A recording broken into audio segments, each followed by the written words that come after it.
Commander Yuki stared at the blue planet through the viewing screen of his ship. The third planet from the yellow star looked peaceful. Too peaceful for a species that might join the Galactic Council. His long fingers moved across the control panel as he checked the data again.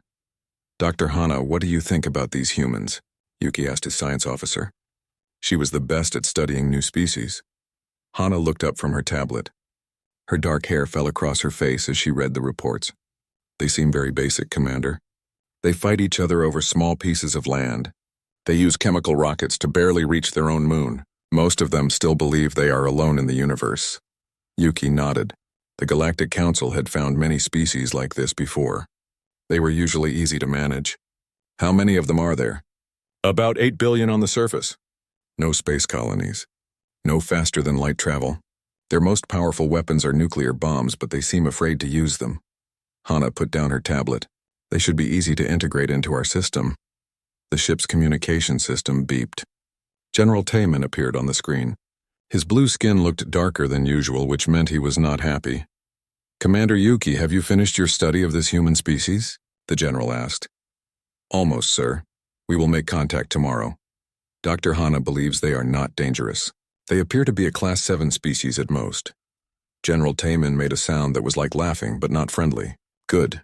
The council needs more workers for the mining operations. These humans should be perfect for that." After the general ended the call, Yuki turned back to the planet. Something felt strange about this assignment, but he could not figure out what it was. The next day, 3 human ships approached the council station Kepler 7. The ships looked rough and old compared to the smooth alien vessels. They moved slowly and carefully, like animals that were not sure if they were safe. Ambassador Deho was the first human to step onto the station. He was a tall man with short black hair and calm eyes. He wore a simple black suit that looked formal but not expensive. Behind him walked 2 other humans who looked around with wide eyes. "Welcome, Ambassador Deho," Yuki said in perfect human English. "I am Commander Yuki of the Galactic Council. We are happy to meet your species." Deho bowed slightly. "Thank you, Commander. This is an honor for all humanity.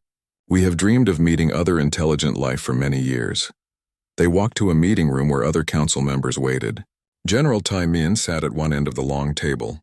His cold eyes studied the humans like they were insects. "Please sit," Yuki said. "We want to learn about your people and your world." Deho sat down carefully. "We are a young species, Commander. We have only recently learned to travel between planets. Our technology is simple compared to yours, I am sure." General Tayman leaned forward. "How do you solve disagreements between your nations, human?" "We try to talk first," Deho answered. "Sometimes we have conflicts, but we always try to find peaceful solutions." "And if talking does not work?" the general asked. Deho looked uncomfortable. "Sometimes there is fighting, but we are learning to be better. We want to join the galactic community as friends." Yuki watched the human carefully. Something about his words felt practiced, like he had said them many times before. But the reports said humans were always fighting each other. Why was this one talking about peace so much? Far away from the station, Captain Sujin floated in her ship's command center. Her ship was completely black and gave off no signals that other ships could detect. It had been watching the meeting through hidden cameras and listening devices that the aliens did not know about. "Are you getting all of this?" she asked her communications officer. "Yes, Captain. Every word is being sent back to Earth Command." Sujin smiled, but it was not a happy smile. "Good. The aliens think we are stupid children.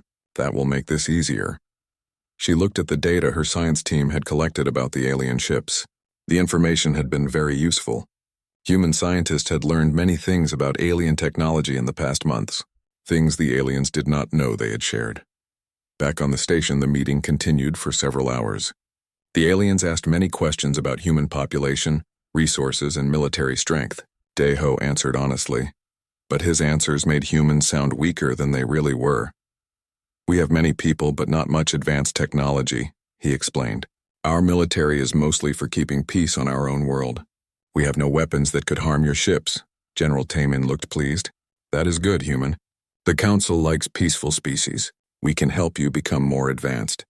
In return, your people can help us with certain tasks that require many workers." Deho nodded. "We would be grateful for your help." "What kind of tasks?" "Mining operations mostly. Building projects.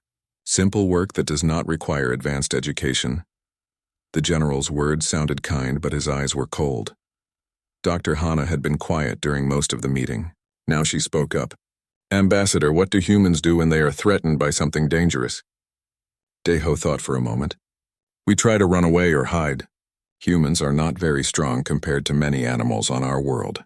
We survive by being smart and working together. Interesting, Dr. Hana said. She made notes on her tablet. As the meeting ended, Yuki walked with Deho toward the docking area. Your people seem very reasonable, Ambassador. I think the Council will be happy to welcome humanity. Thank you, Commander. We hope this is the beginning of a long friendship. Deho shook hands with Yuki. His grip was firm but not aggressive. After the humans left, General Taimin found Yuki in his quarters. What do you think of them, Commander? They seem harmless enough. Weak but not stupid. They should be easy to manage once we begin the integration process. Good. I will recommend immediate Class 7 status to the Council. We can begin setting up the protection treaty within a month. Yuki nodded, but something still bothered him. General, did you notice how calm the ambassador was? Most species are more excited or frightened during first contact. The human was probably just trying to be polite. Their culture seems to value that. General Taimin waved his hand. Do not worry about small details, Commander. In a few months, the humans will be working in our mines and building our stations. They will be grateful for our guidance. As the alien ships prepared to leave the station, Captain Sujin's ship silently followed them. Her crew had recorded everything they needed.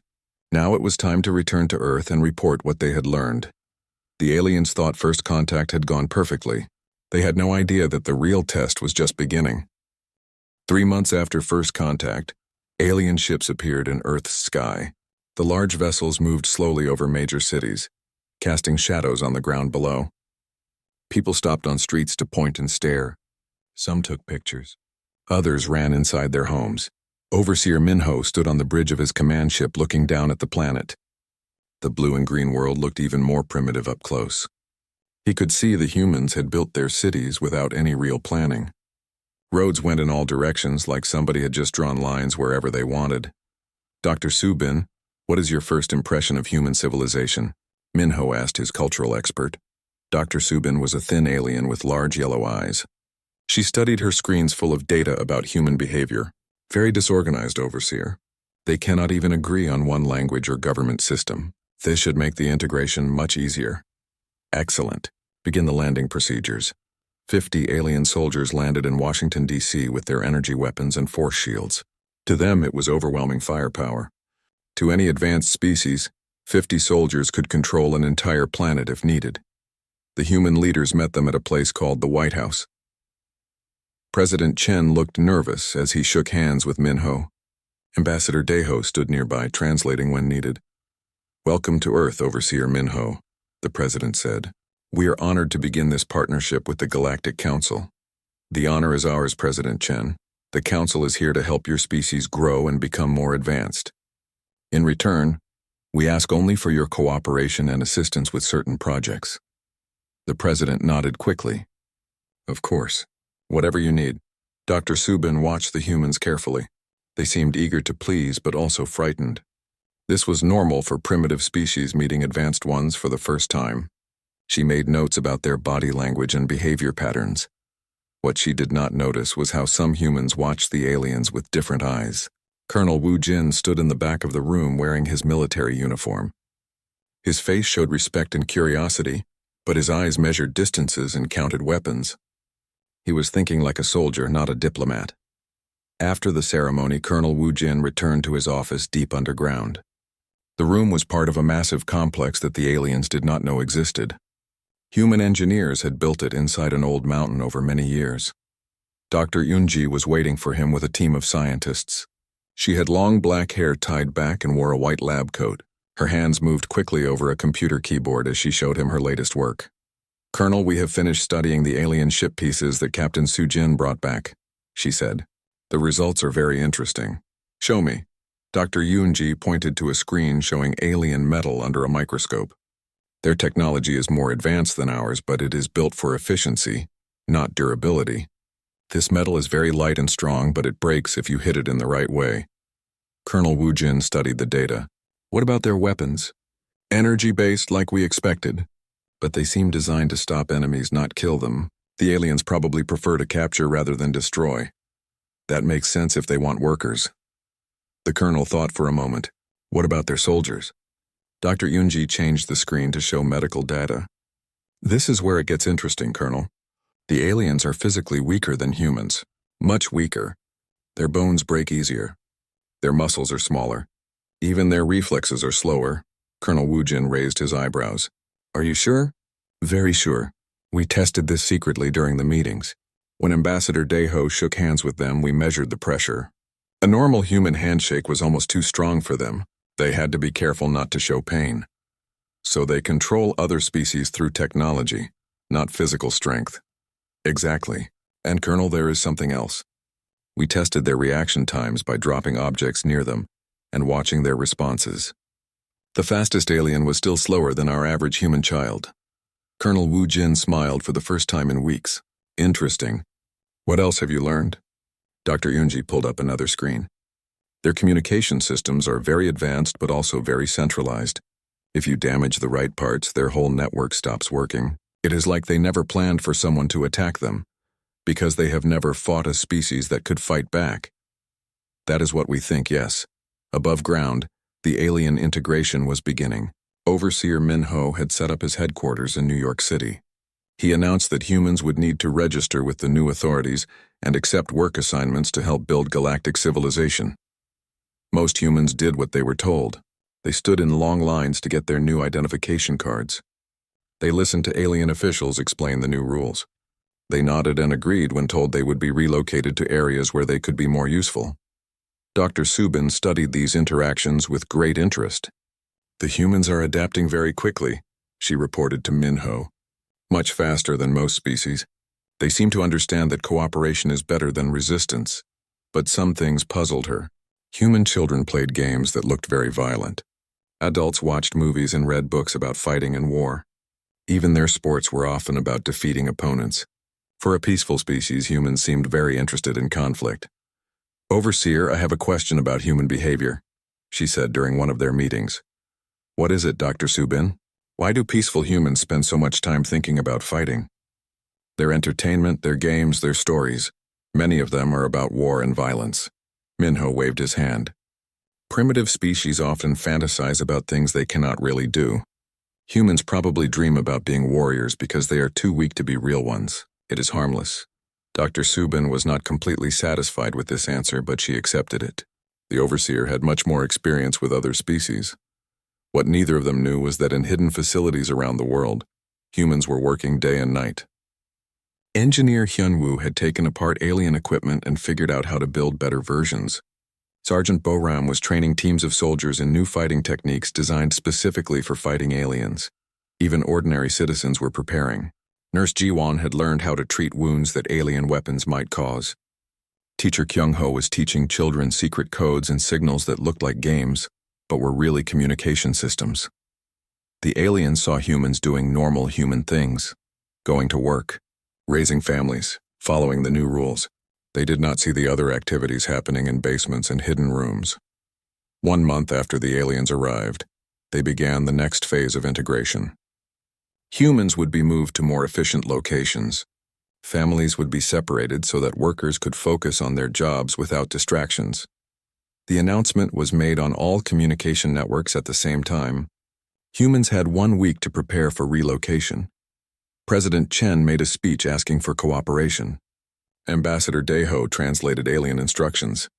Everything looked peaceful and organized. But deep underground, Colonel Wu Jin received a different message. It came through secret channels that had been prepared months earlier. The message was short.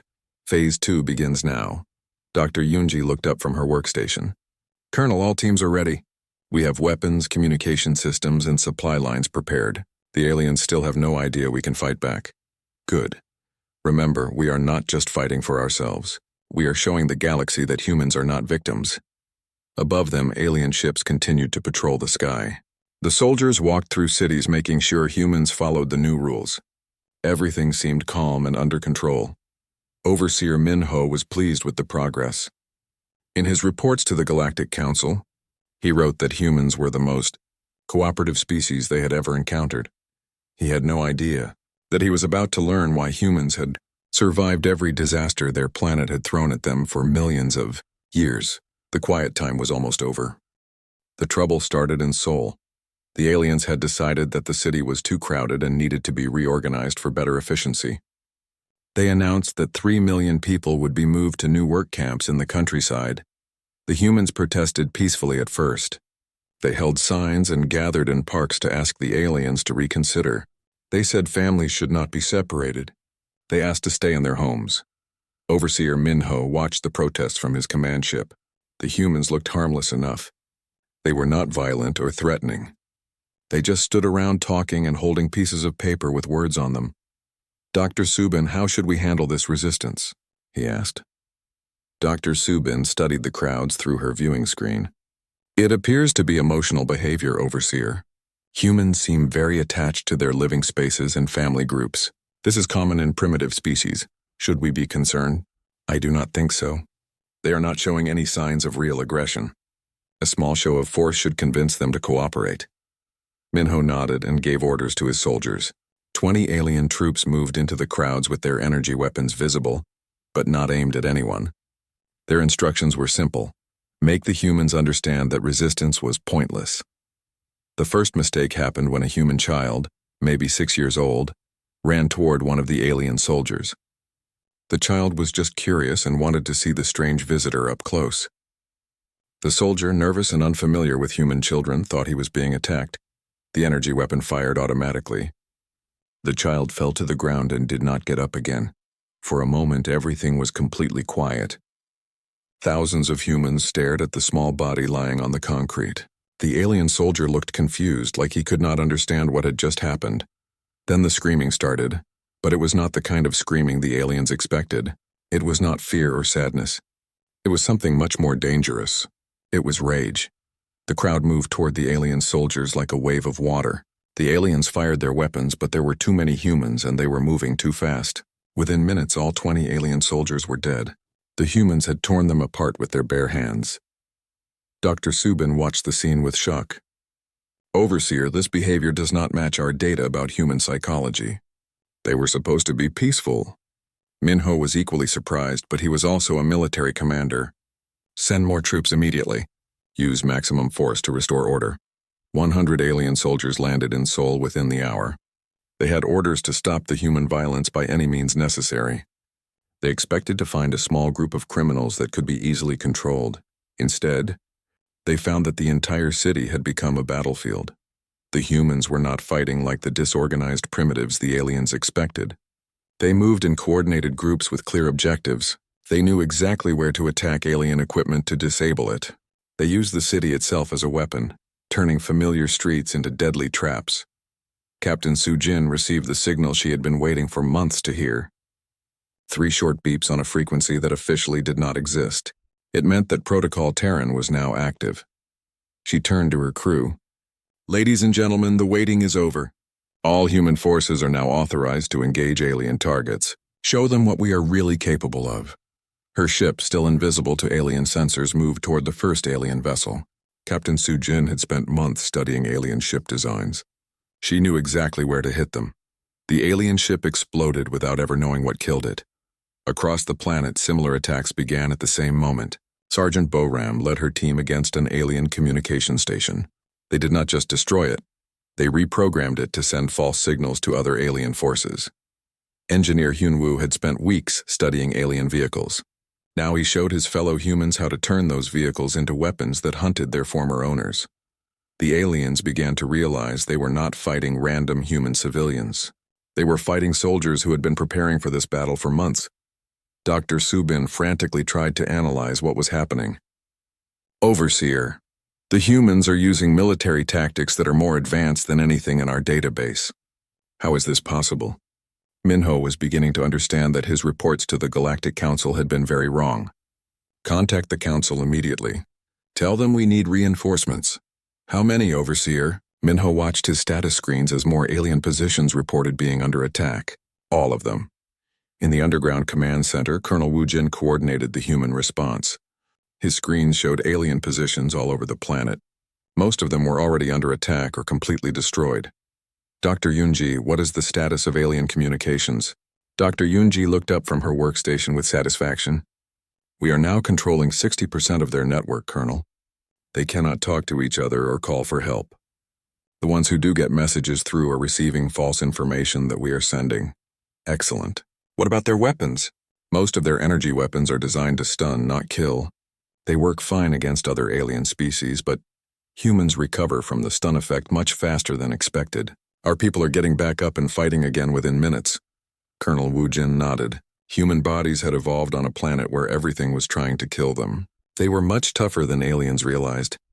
Nurse Jiwan was treating wounded humans in a hospital that had become a military base. She had trained for months to handle injuries from alien weapons. But what surprised her was how few serious injuries there were. The alien weapons are not as dangerous as we thought, she reported to her commanders. They seem designed for species that are much more fragile than humans. Teacher Kyung-ho was leading a group of teenagers in an attack on an alien supply depot. The adults had taught the children to see this as a game, but it was a very deadly game. The teenagers moved through the alien facility like they had trained there their whole lives. The aliens inside the depot never had a chance. By the end of the first day, Overseer Minho had lost contact with most of his forces. The few reports he received were all the same. Human attacks were coordinated, effective, and brutal. Dr. Subin, I need an immediate analysis. How are primitive humans defeating our advanced military forces? Dr. Subin had been studying battle recordings all day. Her analysis was terrifying. Overseer, I believe we have made a fundamental error in our assessment of human psychology. What do you mean? Humans are not peaceful. They have never been peaceful. They are predators who have been pretending to be prey. Minho stared at her. That is impossible. Our data clearly shows they are a Class 7 species with limited military capability. Our data was wrong, Overseer. Or perhaps the humans deliberately gave us wrong information. Dr. Subin showed him footage of human soldiers in action. Look at how they move. Look at how they think. These are not the actions of a primitive species. These are the actions of a species that has been fighting wars for millions of years. As night fell on Earth, alien positions continued to fall to human attacks. The humans did not just fight. They fought with a creativity and ruthlessness that shocked their enemies. They turned alien technology against itself. They used the aliens' own weapons more effectively than the aliens did. They showed no mercy to enemies who had threatened their children. Commander Yuki, orbiting the planet in his command ship, finally understood what he had been sensing during first contact. Humans had been studying the aliens just as much as the aliens studied them, maybe more. Dr. Hana, he called to his science officer, what is your assessment of human military capability? Dr. Hana looked up from her analysis with frightened eyes. Commander, I do not think they are Class 7. I do not think they are Class 3. I think we may be dealing with a Class 1 species that has been hiding its true nature. Commander Yuki felt cold fear in his stomach. Class 1 species were the most dangerous in the galaxy. They were species that other species avoided or approached very carefully. Are you certain? Look at the data, Commander. In 12 hours, they have destroyed 70% of our ground forces and captured most of our equipment. They are doing this with technology we thought was primitive. Yuki realized that Earth was not going to become another worker planet for the Galactic Council. Earth was going to become something much more dangerous. The question now was whether any aliens would survive to warn the Council about what humans were really like. Within 72 hours, Earth had become a graveyard for alien forces. Commander Yuki watched from orbit as his remaining ships tried to understand what had gone wrong. The planet below no longer looked peaceful. Human cities glowed with the light of captured alien technology being put to new uses. General Insu stood in what used to be Overseer Minho's headquarters in New York. The building had been taken, without a single human casualty. Now it served as the command center for Earth's military response. Intelligence Officer Yu Jin, what is the status of alien communications? General Insu asked. Yu Jin looked up from her workstation with a satisfied expression. We are intercepting all alien messages, General. The few aliens still alive cannot contact their fleet without us knowing about it. And what are they saying? They are very confused, sir. They keep asking each other how humans learned to fight so well so quickly. They do not understand that we were never as primitive as we pretended to be. General Insu nodded. The deception had worked perfectly. While the aliens thought they were studying a peaceful species, Humans had been studying a military force that had never faced real resistance. Dr. Hana sat in a small room under guard. She was one of the few alien officers who had been captured alive. Across from her sat Ambassador Deho, no longer pretending to be a simple diplomat. Dr. Hana, I want you to understand something important, Deho said calmly. You were never studying humans. You were studying actors playing a role. Dr. Hana looked confused. I do not understand. Everything you learned about human psychology was carefully designed to make you underestimate us. The peaceful behavior, the primitive technology, the fear of conflict, it was all fake. That is impossible. We observed your species for months before making contact. Deho smiled, but it was not a friendly smile. You observed what we wanted you to observe. Captain Sujin's ship was watching your ships from the beginning. We knew you were coming long before you knew we existed. Dr. Hana felt sick as she began to understand. The first contact meeting was a performance designed to make you feel superior and confident. Every question you asked, we had prepared answers for. Every test you ran, we had practiced responses. Why? Dr. Hana whispered. Because humans learned long ago that the best way to defeat an enemy is to make them think you are not a threat until it is too late to stop you.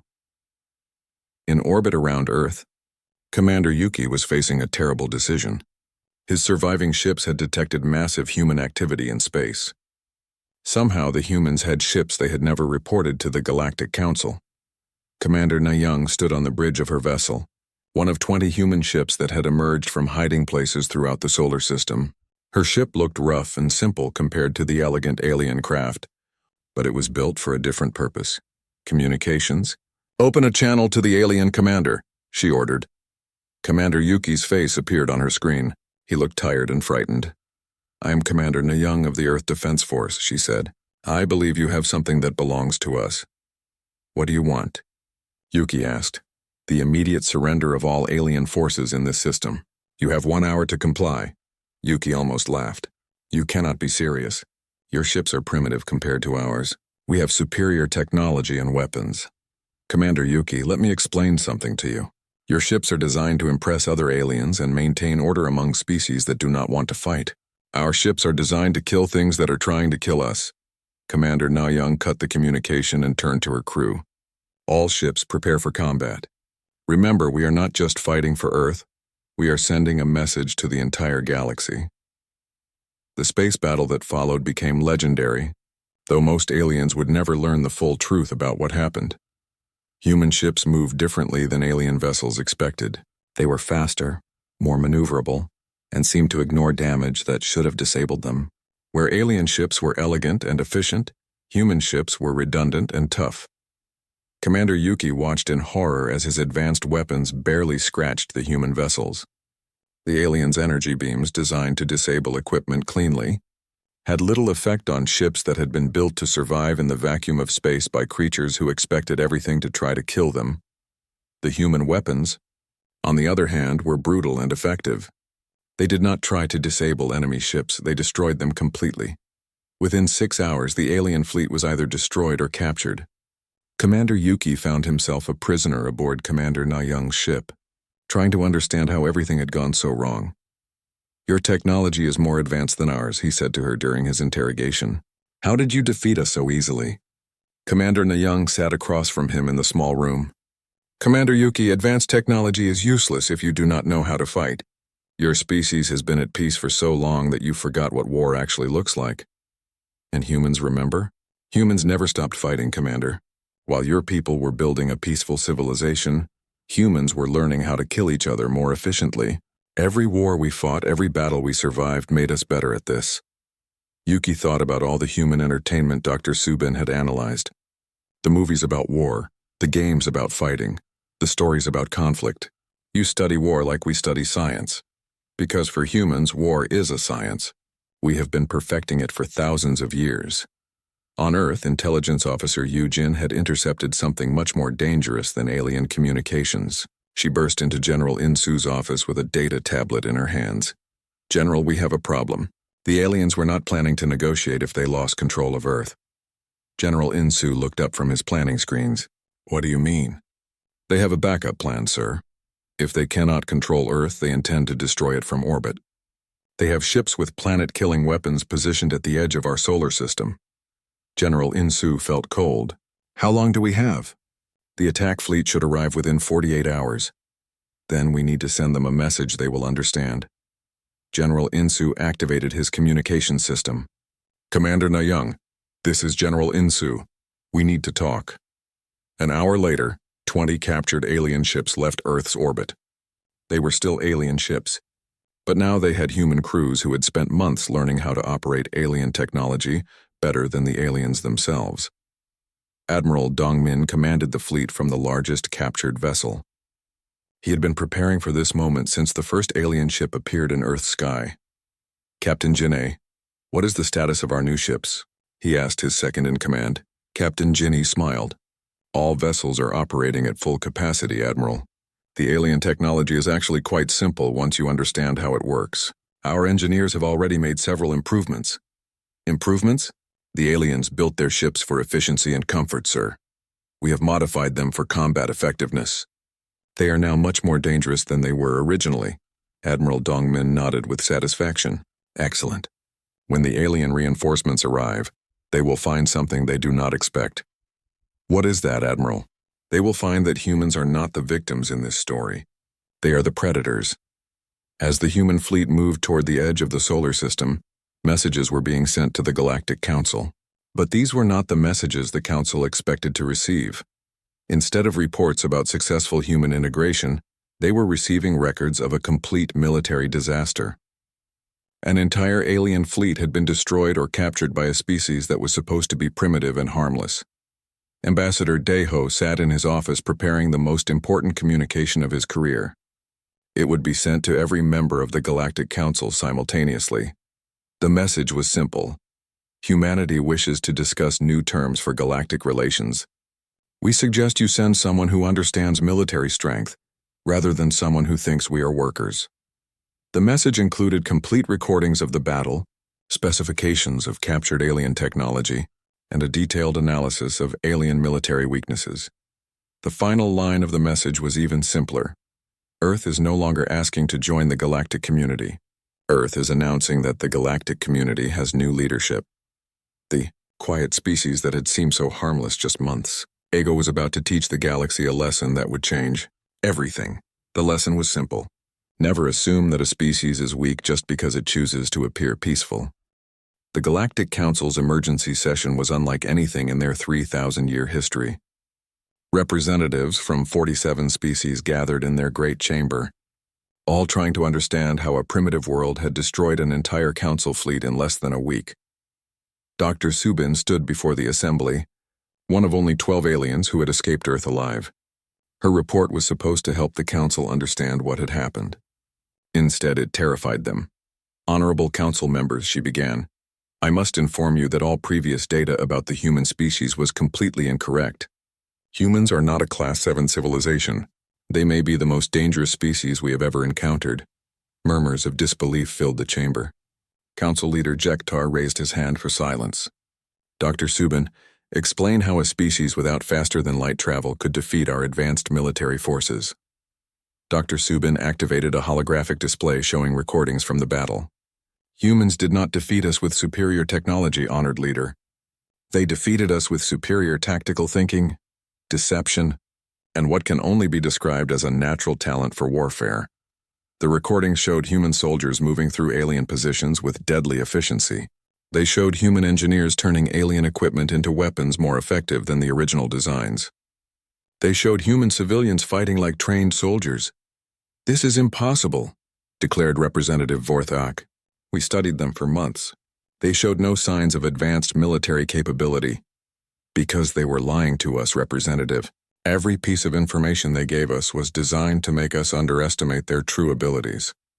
While we thought we were studying them, they were studying us. Council leader Jektar leaned forward in his chair. Are you suggesting that humans planned this deception from first contact? I am suggesting that humans have been planning for contact with hostile alien species for much longer than we realized. They were ready for us before we even knew they existed. In space near Earth, the Council's reinforcement fleet prepared to restore order. 300 ships with the most advanced weapons in the galaxy approached the human system. Their commander, Admiral Vexiran, was confident that primitive humans could not resist such overwhelming force. "All ships prepare for orbital bombardment," he commanded. "We will show these humans what happens when they challenge the Galactic Council." Admiral Dong Min watched the approaching alien fleet from his captured command ship. Around him, 19 other human-controlled vessels waited in perfect formation. His ships looked small compared to the massive alien war fleet, but Admiral Dong Min was not worried. "Captain Jinni, are all ships ready?" he asked. Captain Jinni checked her status displays. "All vessels report ready, Admiral. Our modifications to the alien weapon systems are complete." "Excellent.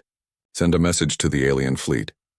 Admiral Vexiran received the human transmission with amusement. The primitive species wanted to negotiate. They probably realized they were about to be destroyed and hoped to surrender with dignity. "This is Admiral Dong Min of the Earth Defense Force," the message said. "You are entering human space without permission. Turn around now and no one needs to die today." Admiral Vexiran laughed. "Human, you have 20 ships against 300. Surrender now and we will make your deaths quick." "Admiral Vexiran, you are making the same mistake your predecessors made. You think this is about technology. This is about knowing how to fight. Prove it, human."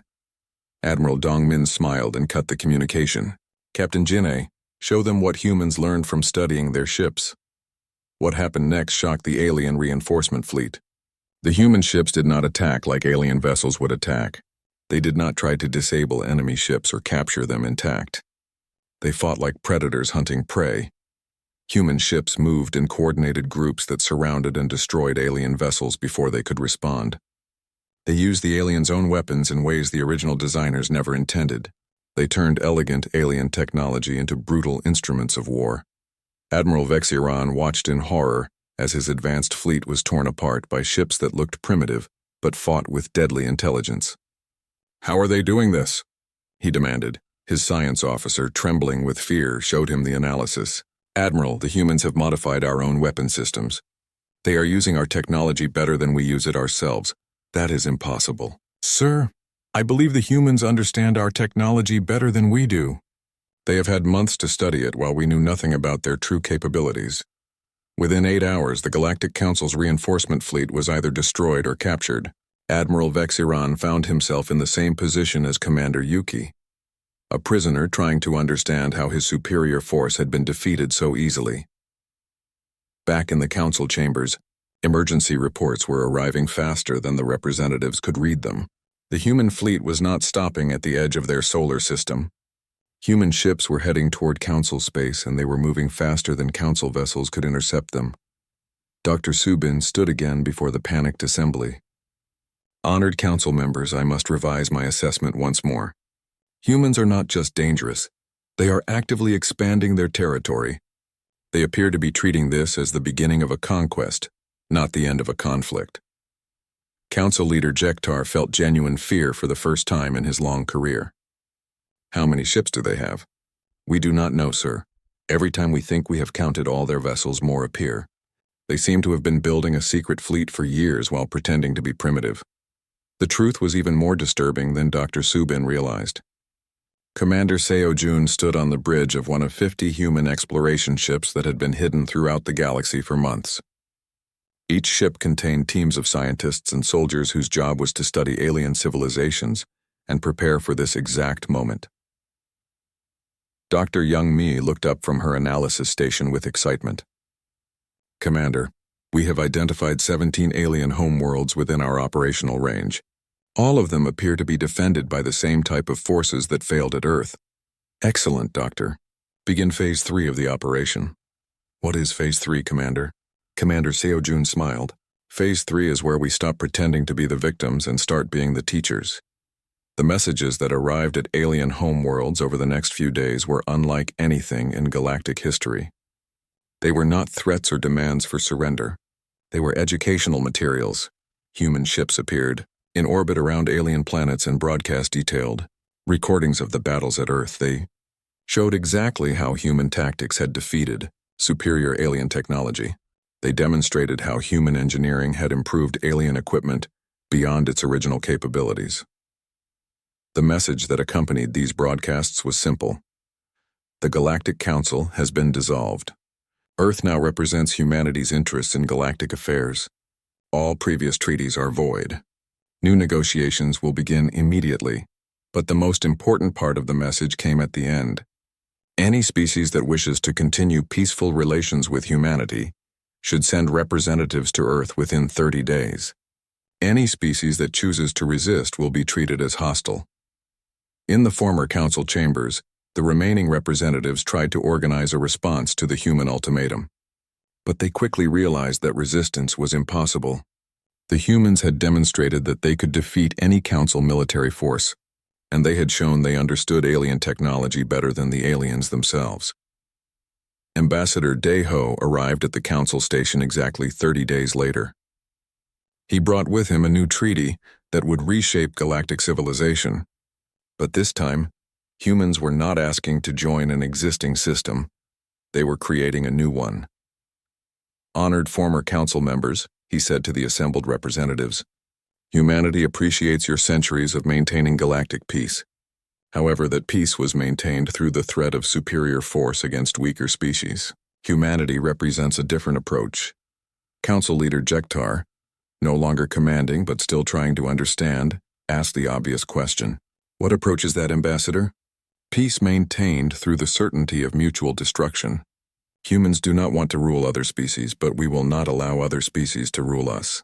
Anyone who threatens human interests will face the full military capability of a species that has been perfecting warfare for millions of years. Dr. Subin, now working as a human advisor, added her analysis. What Ambassador Deho is explaining is that humans have changed the fundamental nature of galactic relations. Species can no longer depend on technological superiority to dominate others. Now every species must consider whether they can actually fight a war, not just threaten one. The new galactic order was established within 6 months. Species that chose cooperation found humans to be fair partners who shared technology and resources freely. Species that chose resistance discovered that humans were even more effective at warfare than they had demonstrated at Earth. But perhaps the most important change was psychological. For the first time in galactic history, every species knew that there was another species in the galaxy that could fight back effectively. This knowledge changed how every civilization approached conflicts and negotiations.